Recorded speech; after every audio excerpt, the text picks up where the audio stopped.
By 8 p.m., the Capitol was declared free of rioters, and Vice President Pence called the Senate back into sessions.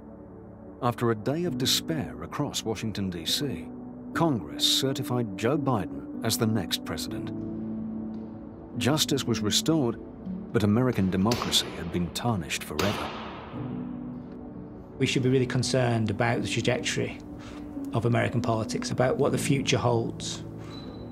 Democracy, I think, is not inevitable. It's not irreversible. We know that democracies can backslide. We've seen it. We've seen it in Hungary. We've seen it in Poland. We've seen it in Brazil. And we're seeing that in the United States as well. We're witnessing a democratic decline. And that's deeply concerning.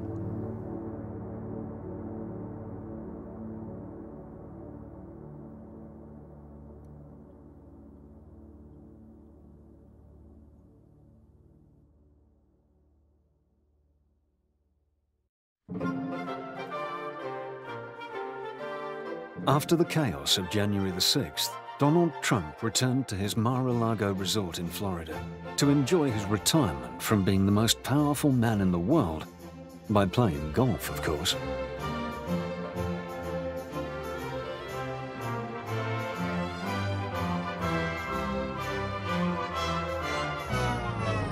Unfortunately for Trump, the chaos associated with his time in office would set the tone for his post-election years.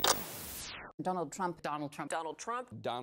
has become the first former United States president to face criminal charges in the documents mishandling case. For his attempt to overturn the results of an election. The case in New York relates to alleged hush money payments to an adult entertainer. On state charges stemming from his efforts to overturn Joe Biden's victory over him in the November 2020 election in Georgia. This is historic. This is the fourth time Donald Trump has been indicted. It's one of those days when you both think like, wow, this is happening in my generation, in my lifetime. We're the first people to see federal criminal charges against a former president.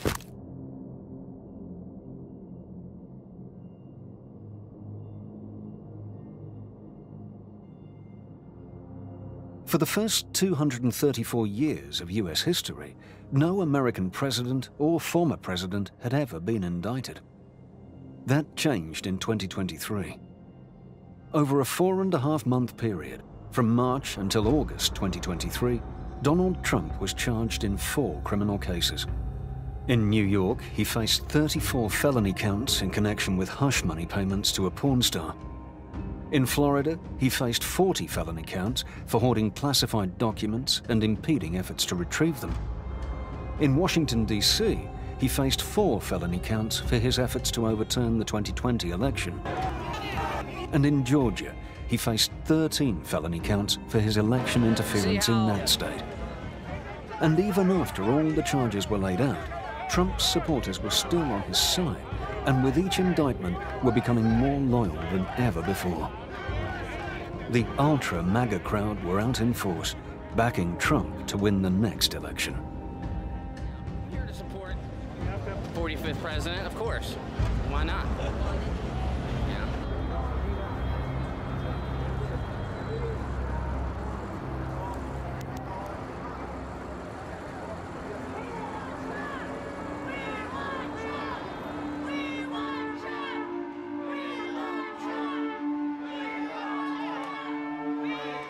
To be what is now the mainstream of the Republican Party, which is the Trump part of the Republican Party, it's not about where you stand on policy. It's not a policy position. It's essentially determined about your position on Trump and the 2020 election. So to be part of the Trump crowd, to be part of this group, you have to be an election denier. That's it. That's the litmus test. It's not a policy test. It's you have to show your allegiance to Trump. What's more incredible, perhaps, is that Trump is not an outcast now. He's not been thrown out by the Republican Party. He's still the most important person in the party, and that he may, in 2024, be re-elected President of the United States. A Trump 2 presidency would look quite different. I think Trump has already talked quite openly about the things he would do differently with regard to tackling the deep state. I will shatter the deep state and restore government that is controlled by the people and for the people. He wants to try and create a new layer of administrators and officials who would be much more loyal to Team Trump.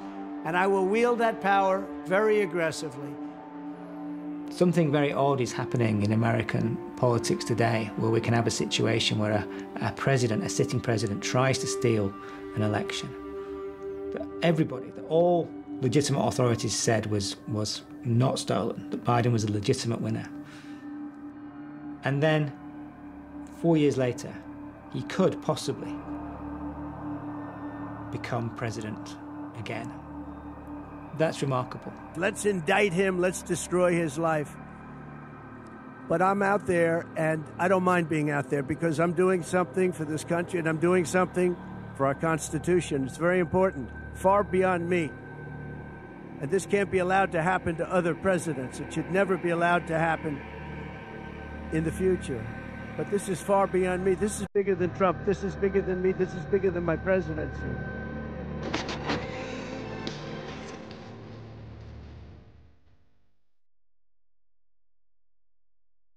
Donald Trump faces 4 criminal cases, with the sentencing for the hush money scandal taking place on the 11th of July 2024. Just days before the start of the Republican National Convention on the 15th of July, where Trump is expected to be formally nominated for president. Although the ex-president continues to claim he is ahead in the polls, the prospect of a jail sentence could really rock his campaign.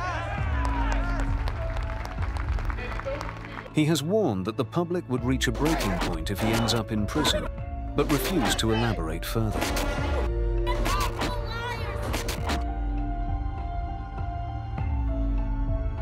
However, at a time of such high intensity, the prospect of civil unrest and violence could very much rear its ugly head once again.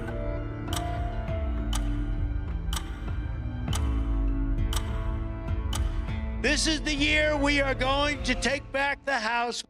We are going to take back the Senate. And in 2024, we are going to take back the White House. And we are going to take back America.